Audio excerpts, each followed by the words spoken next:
నేటూరులో కొత్తగా ఇల్లు కడుతున్నారా?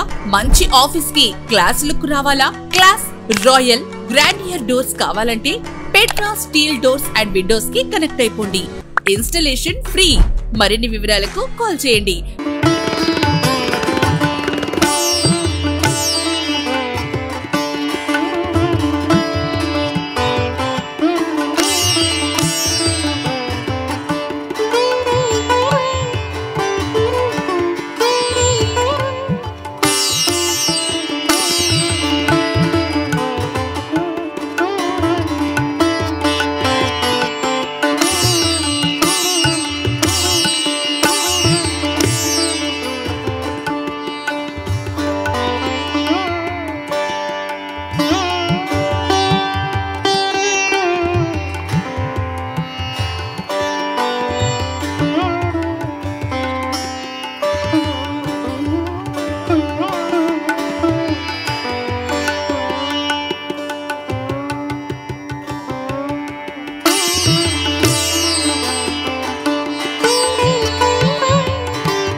లోపలికి వెళ్ళా చూసావా? మొత్తం అలంకారం అంతా చూసావా? చూసాను.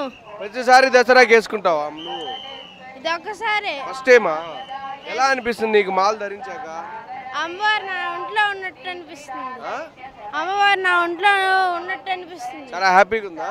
yes. నెక్స్ట్ టైం కూడా వేస్తావా? yes. అవునా? నీకు ఎలా ఉంది? నువ్వు ఇప్పుడు దర్శించుకుంటా ఉంటే అమ్మవారిని ఎలా అనిపిస్తుంది?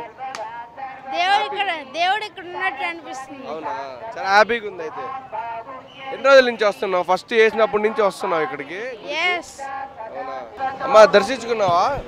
ఎలా అనిపించింది నీకు దేవతను చూసి? అమ్మవారు బాగుంది. అలంకారం బాగుందా? ఇప్పటికి ఎన్నిసార్లు మాల ధరించారు మీరు? మేము ఇది రెండోసారి స్వామి. నేను అసలు ఎప్పుడు రాలేదు అమ్మవారి కాడికి. ఇదే ఫస్ట్ రావటం. ఎలా అనిపించింది? బాగుంది అమ్మవారు. అంతకన్నా భాగ్యమా? అంతేనా? అదొక అదృష్టం. విజయదశమి పైన అంత దర్శనం అవ్వదు స్వామి అక్కడికి. మామూలుగా మాల ధరిస్తే మనం అనుకున్నది ఏదైనా కోరుకుని మాల ధరిస్తే జరగద్దు అని చెప్తారు. వేయకూడదు స్వామి మాల. మనస్ఫూర్తిగా భక్తితో వేసుకోవాలా. మనకి అది కావాలా ఇది కావాలా కోరికలతో అయితే వేసుకోకూడదు. కోరికలే కోరుకోకూడదు స్వామి. అమ్మవారే తీర్చేస్తుంది. అవును. దర్శనం బాగా జరిగిందా? బాగా జరిగిందా? అలంకారం ఎలా ఉందండి? బాగుంది. బాగుందా? మీరు రెగ్యులర్ గా వస్తుంటారు ఇక్కడికి? మేము ఇది ఒక్కసారి మామూలుగా ప్రతి ఫస్ట్ టైం ఇక్కడ బాగుందా? బాగుంది. అక్కడ లోటు పాట్లు ఏమన్నా ఉన్నాయా అక్కడ గుడికి? ఏం లేదు. బాగుంది.